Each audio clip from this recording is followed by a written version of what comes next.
বিদেশি শ্রমিকদের সুখবর দিল সৌদি আরব। কাফালা বাতিল। প্রায় অর্ধ শতাব্দীর পুরনো কাফালা বা দাসত্বের শৃঙ্খল ভেঙে ফেলার ঘোষণা দিয়েছে সৌদি আরব। এই খবরে প্রায় 1,30,00,000 প্রবাসী কর্মীর মনে দেখা দিয়েছে আশার আলো। কিন্তু এই ঐতিহাসিক পরিবর্তন কি সত্যিই শ্রমিকদের মুক্তি দেবে, নাকি এটি পশ্চিমা অর্থনৈতিক কাঠামোর নতুন কোনো ফাঁদ? কাফালা ব্যবস্থায় বিদেশি শ্রমিকরা নিয়োগকর্তা বা কফিলের হাতের পুতুল ছিলেন। চাকরি পরিবর্তন বা দেশ ত্যাগের ক্ষমতা ছিল না। এখন আনুষ্ঠানিকভাবে তা বাতিল করে চুক্তিভিত্তিক কর্মসংস্থান মডেল চালু হয়েছে।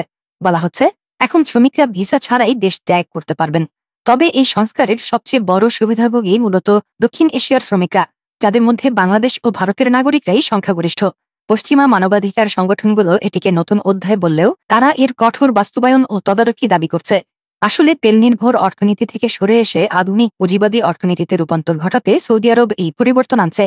এটি শ্রমিকদের অধিকার রক্ষা নয়, বরং নিজেদের শ্রমবাজারকে নমনীয় ও বহির্বিশ্বের কাছে আকর্ষণীয় করার কৌশল।